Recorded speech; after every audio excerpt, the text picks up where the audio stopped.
mais uma vez a agradecer a todos os irmãos pelas vossas orações, que de facto elas têm produzido efeito.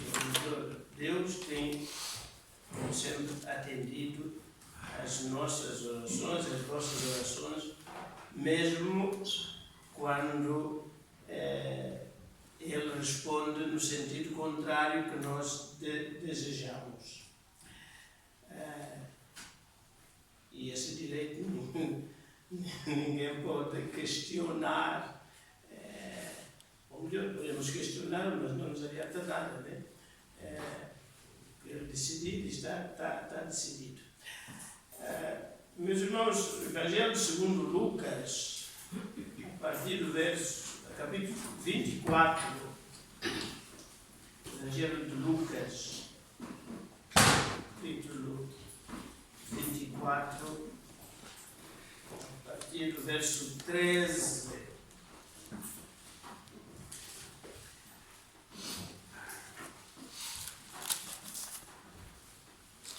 O texto é bem conhecido. Lucas trata aqui um dos vários momentos, ou uma das várias aparições do nosso Senhor Jesus Cristo depois da ressurreição. E queremos trabalhar este texto tendo como tema alegria em lugar de tristeza. Alegria em lugar de tristeza. A semana da paixão de nosso Senhor Jesus Cristo provocou, sem dúvida, nos discípulos, particularmente, e em todos os mais próximos, podemos assim dizer que foi um abalo, um terremoto, ao nível das emoções e sentimentos de forma incalculável. Mas o Senhor Jesus já tinha dito que o diabo feriria o pastor e, como consequência, as ovelhas acabariam por se dispersar. Neste texto de Lucas 24, 13 até 35, temos como que espécie de uma ilustração em relação a essa afirmação do nosso Senhor Jesus Cristo. Diz no verso 13 o seguinte: e eis que no mesmo dia iam dois deles para uma aldeia que distava de Jerusalém 60 estádios, isto é, mais ou menos entre 10 a 11 quilômetros de distância entre Jerusalém e Emaús. Meus irmãos, o primeiro ponto é este. Estes discípulos de Jesus Cristo, sabemos que Cristo não tinha só os três, ou melhor, não tinha só o João que reclinava a cabeça, onde o Senhor reclinava a cabeça, não tinha só aqueles três, os mais próximos, ainda tinha um outro grupo dos 12, mas além do grupo dos 12 ainda tinha outro grupo dos 70, e por aí adiante, aquilo que na matemática se chama círculos concêntricos, né? Um mais próximo, uma outra roda um bocadinho mais afastada e assim por diante. Portanto, de tal maneira que aparece-nos aqui o nome de um destes discípulos, o nome Cleófas, mas que não figura na lista dos apóstolos que temos no Evangelho. Portanto, havia muito mais, além do grupo de mulheres que acompanhava Nosso Senhor Jesus Cristo. Mas acontece que com a paixão de Nosso Senhor Jesus Cristo, estes discípulos se dispersam, alguns acabam em entre eles estes, por não aguardar eventualmente se aquilo que ele tinha afirmado, que ressuscitaria ao terceiro dia, se isto iria acontecer ou não. Pura e simplesmente eles abalaram. Estão estes dois a caminho de Emaús, portanto, deixando Jerusalém para trás. O normal não seria esse sentido. Mas, por outro lado, esta Páscoa é uma Páscoa diferente de todas as outras Páscoas que eles tinham vivido, porque em todas as outras Páscoas o cordeiro era um animal e não uma pessoa. Mas nesta Páscoa foi o cordeiro de Deus que João Batista tinha contado, que tira o pecado do mundo. É este que foi efetivamente imolado, embora a Bíblia diga, e muito bem, que o Cordeiro de Deus foi imolado desde a fundação do mundo. Mas o que é que faz estes discípulos, então, mudar, sair de Jerusalém para ir para uma terra a 11 quilômetros à frente deles? A razão é óbvia, todos nós conhecemos.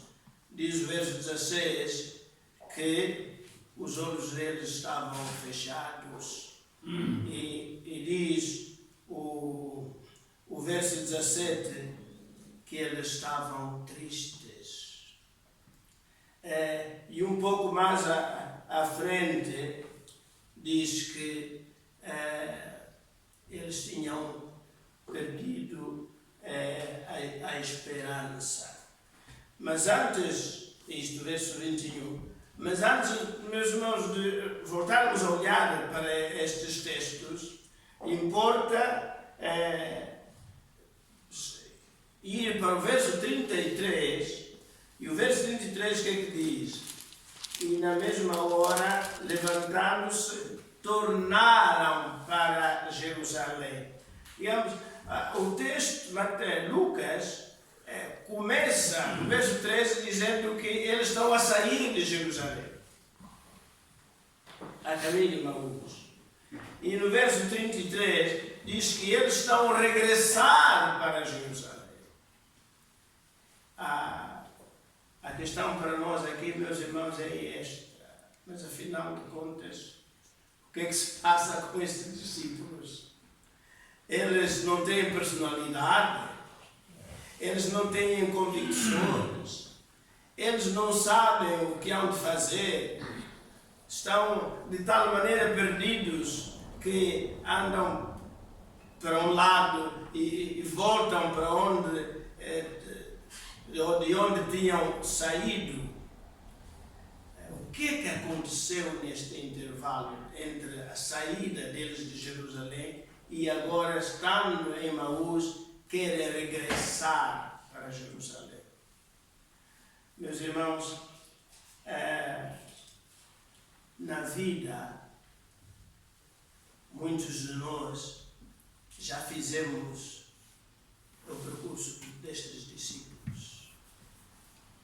Alguns nós saímos de um determinado sítio.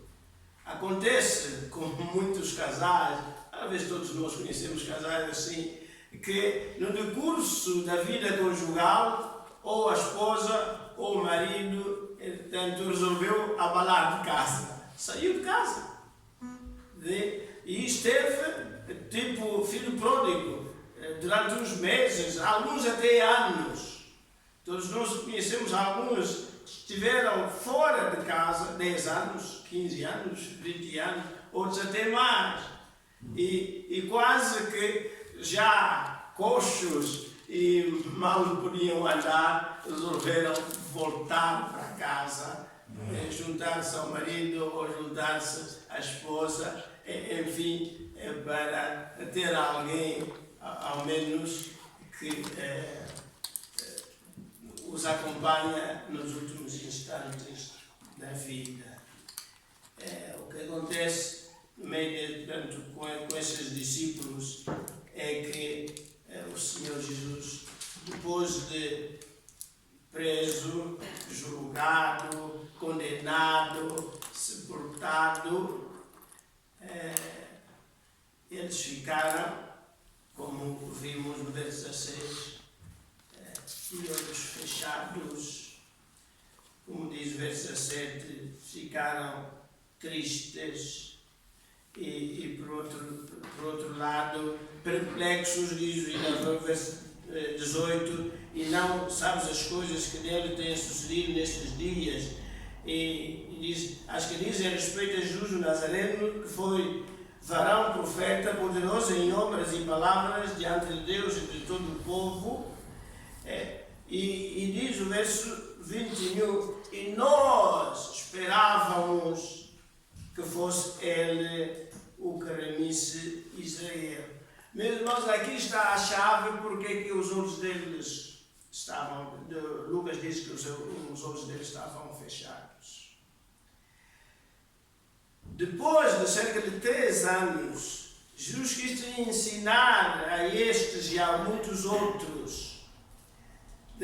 Desde o primeiro discurso de Jesus lá em Mateus 5, sobre o reino de Deus, como era o reino de Deus, em que consistia o reino de Deus, quais eram as características do reino de Deus. Estes discípulos, então, com a prisão, morte e sepultamento do nosso Senhor Jesus Cristo, se antes, até agora, eles não tinham visto nada, ficaram ainda muito mais cegos, porque não conseguiam entender como Cristo podia morrer, ou melhor, deixar-se prender, deixar-se tratar como foi tratado, e ainda por cima, sem qualquer reação, como vimos no domingo passado, sem qualquer reação, ser espeteado, ser insultado, nem ao menos alguma resposta, um argumento, nada. E isto foi para eles uma grande desilusão, porque o Messias na cabeça deles era alguém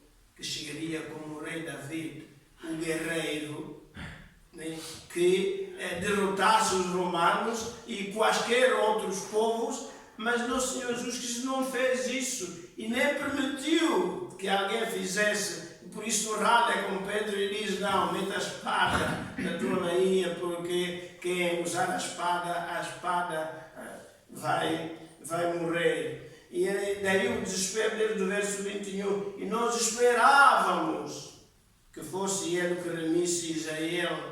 Meus irmãos, discípulos de Jesus Cristo, com 3 anos de estudo, de ensino, de aprendizagem, vem Jesus apenas no sentido humano, natural, normal.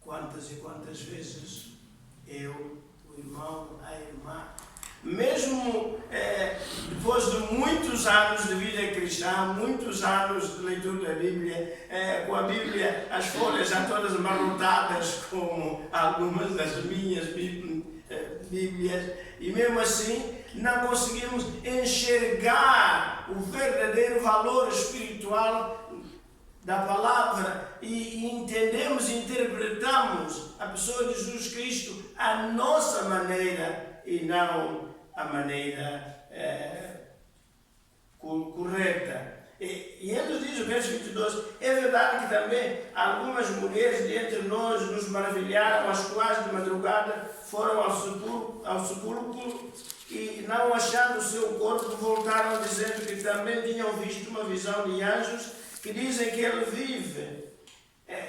Melhor, no verso 24, e alguns dos que estavam conosco foram ao sepulcro e acharam ser assim como as mulheres haviam dito, porém a ele não o viram. Meus irmãos, tanta incredulidade, E a incredulidade por parte destes discípulos resulta simplesmente de uma razão. Né? E nosso Senhor Jesus Cristo, meus irmãos, de forma extraordinária, em vez de virar as costas a estes discípulos, ele, ainda que não o reconhecendo, vai tentar ajudar estes homens. Para mim, uma das coisas excelentes deste texto é isto. Aproxima-se deles. Diz o verso 25, e eles dizem, ó nécios, aliás, algumas traduções escrevem, ó tolos. Gente tem esse entendimento, né? Ó tolos e lentos. Jesus Cristo diz, vocês estão desfasados. Isto é, já deviam estar num ponto, mas eles ainda não chegaram lá. Tiveram tempo de acertar o passo, mas não o fizeram. E então, verso 26, porventura, não convinha que o Cristo padecesse estas coisas e entrasse na sua glória. Meus irmãos, há coisas que acontecem conosco, comigo, consigo, que nós encaramos-las de uma determinada maneira, e de maneira não correta, porque ignoramos ou fazemos de conta que a Bíblia não diz nada sobre o assunto. Né? E é isto que Jesus está a dizer a estes discípulos. Né? Então, não convinha que o Cristo padecesse. Enquanto eles não entendem a paixão, todo aquele sofrimento, Jesus Cristo diz, mas vocês, por que não valorizaram o que estava escrito? Não convinha. Né? E o que Jesus Cristo vai fazer? Preparem, meus irmãos, verso 27. Vai dar-lhes uma lição no bom sentido, uma revisão da matéria dada. E começando por Moisés. Mesmo, Jesus Cristo vai para o Gênesis. Moisés, os primeiros 5 livros da Bíblia. Nosso Senhor tem paciência, tem amor, tem interesse, tem zelo, tem cuidado em favor e por amor àqueles dos discípulos, que ele não se importa voltar à primeira página outra vez. E começando por Moisés e por todos os profetas, explicava-lhes o que dele Jesus se achava em todas as Escrituras. Meus irmãos, aqueles discípulos com olhos fechados, desesperados, tristes, abandonaram Jerusalém. Jesus Cristo continua interessado neles. E aqui está, de novo investindo neles. E mais, quando chega o verso 28, meus irmãos, qualquer um de nós que já viveu uma paixão, eu não sei os irmãos, mas eu vivi uma paixão aqui pela minha santinha, e arranjava pretextos para me encontrar com ela. E meus irmãos, estou certo que ela também fez a mesma coisa. Que os irmãos também o fizeram. E Jesus Cristo, chega nos versos 28, diz: e chegaram à aldeia para onde iam. Repare nisto. E ele, Jesus, fez como quem ia para longe. Ele não ia para longe. Ele apareceu só para estar com eles. Mas realmente, é como aqueles pretextos, quando o coração bate, certo, mesmo por alguém, a gente anda ali às voltas. Então mesmo, eu, quando estava lá em cabine, eu mais ou menos sabia quando é que a Jana saía do hospital e ia a caminho da casa dela e tinha que passar para a casa onde eu estava. Fazia questão de ir até a varanda para ver se acertava os meus olhos com os olhos dela. É normal. Né? Usamos o pretexto para... E Jesus Cristo, como quer chegar ao coração destes homens, que estão cegos, estão tristes, estão sem esperança, né? Estão fora de Jerusalém, ele fez como quem ia para lá longe.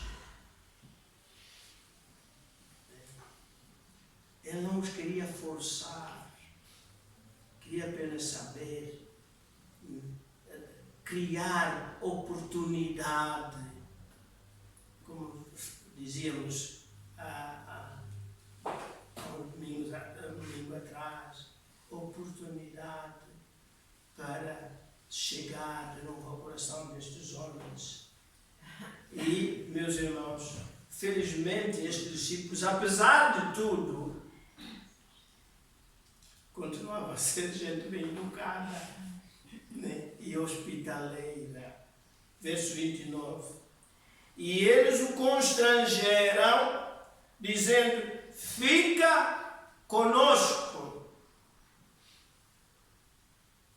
Temos de dizer que é o amor correspondido. Fica conosco. Meus irmãos,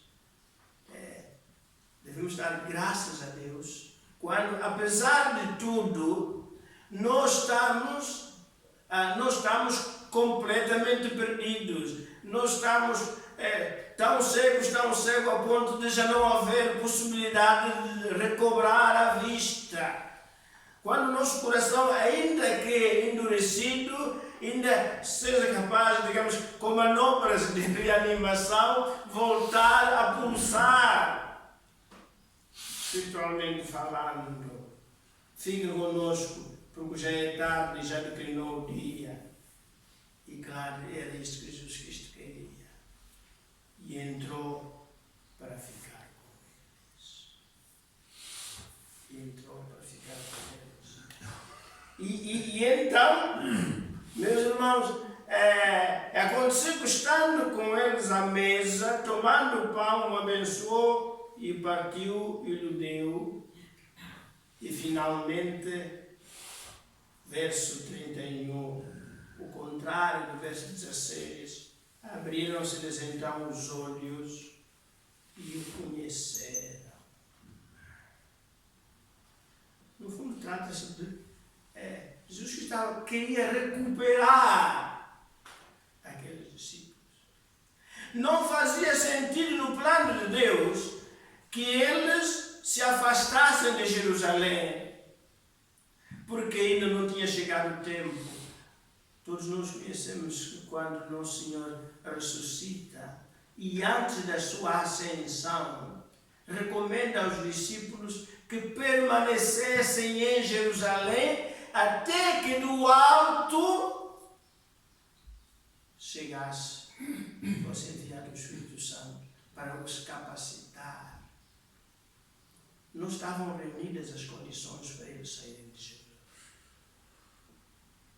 Aquele dia, naquele momento, o lugar deles não era em Emaús, mas em Jerusalém. Meus irmãos, a palavra de Deus é assim, e ela é tão clara, se nós estivermos minimamente atentos. E então, E depois, o que vai acontecer, verso 32, e disseram um para o outro: porventura não ardia em nós o nosso coração quando pelo caminho nos falava e quando nos abria as Escrituras. Minhas irmãs e meus irmãos, pelo menos enquanto a cabeça, apesar de tudo, funcionar com alguma normalidade, as Escrituras, a Bíblia será sempre a nossa única regra de fé e prática. Porque, meus irmãos, afinal, o que provoca a mudança da vida daqueles discípulos que estavam em demanar de Jerusalém para longe foram as Escrituras, não foi a psicologia, não foi a filosofia, não foi a matemática, não foi qualquer outro ramo de conhecimento, não. Jesus Cristo não usou a cosmologia, as estrelas, os astros, a conjugação do signo, nada disso. Foi sempre, como sempre fez, usou a Bíblia do seu tempo. Meus irmãos, é isso que se espera de uma igreja, de um crente, de uma família cristã. E a Bíblia, não vale a pena insistirmos em citar isto e aquilo quando se trata de matéria de fé e prática. Meus irmãos, o segredo está agarrados à palavra. É o que Jesus Cristo faz. É por isso que ele recupera aqueles discípulos. Por quê? Porque, meus irmãos, a palavra do homem nunca falará ao coração e à nossa mente como fala a palavra de Deus. Nunca. Eu não acredito nisso. Por quê? Porque a palavra do homem não é como a palavra de Deus. A palavra de Deus diz que é espada de dois gumes, né? Como espada de dois gumes, penetra, diz a palavra de Deus, até a divisão da alma. As palavras dos homens, enfim, matem-nos e falam com o cheiro. Mas a palavra de Deus atravessa e vai até lá ao fundo. E todos nós sabemos, seja em pregação, seja em estudo bíblico, ou quando cada um de nós no seu cantinho está a ler a Bíblia, de repente a gente sente o toque, mexe conosco. E não sai ninguém. Eu às vezes, quando isto me acontece, às vezes ainda olho para o lado, às vezes está aí alguém. Não precisa de estar alguém. A palavra de Deus chega. E eles dão este testemunho, diz que os seus corações, né, ardiam quando o Senhor lhes abria as Escrituras. Charles Spurgeon dizia que realmente Deus e a sua palavra é comunhão. Não precisamos de defender. O importante é só abrir a porta da jaula, abrir a jaula. E o leão trata do assunto. Porque a palavra do Senhor não voltará vazia. Porventura não ardia em nós, no nosso coração, quando pelo caminho nos falava e quando nos abria as Escrituras. E na mesma hora, meus irmãos, o efeito desejado, na mesma hora, levantando-se, tornaram para Jerusalém. Desistiram de se afastar de Jerusalém por causa da palavra e transmitida pelo próprio Senhor. E quando vão para Jerusalém de novo, é para se juntar aos outros. Meus irmãos, é verdade, porque nós podemos dizer, eu leio a minha Bíblia em casa, e eu faço as minhas orações, até canto os hinos, mas não chega. Você pode ler a sua Bíblia em casa, e Deus pode falar em casa, fala, é verdade. Mas, realmente, estes dois discípulos, ainda por cima eram dois, mas não chegou. Sentiram a necessidade de voltar para se juntar com os outros. E lá estavam, meus irmãos, no cenáculo. O Tomé, que não esteve no primeiro encontro, sentiu necessidade de se juntar aos outros. Queremos concluir.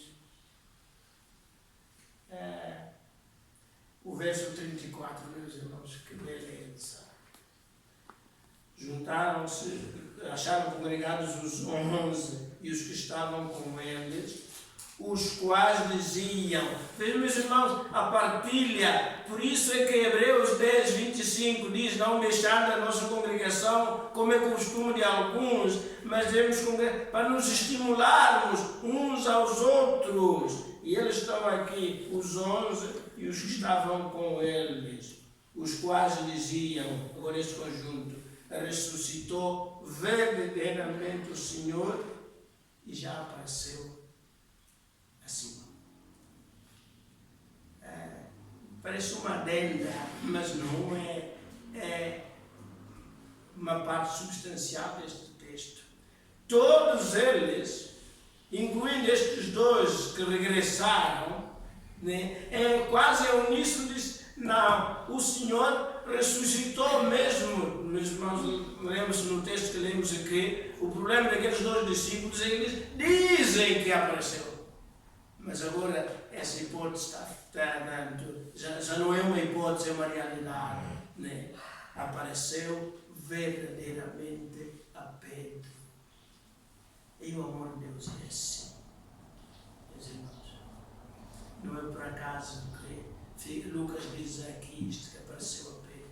Pedro, que o tinha negado 3 vezes, o Senhor ressuscitado, também quer Pedro em Jerusalém, dentro do rebanho, no conjunto dos outros, e por isso, de uma forma especial, aparece a eles.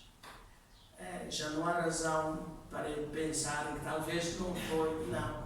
Se só Cristo ressuscitado podia aparecer a Pedro, nas circunstâncias que tinham recentemente acontecido.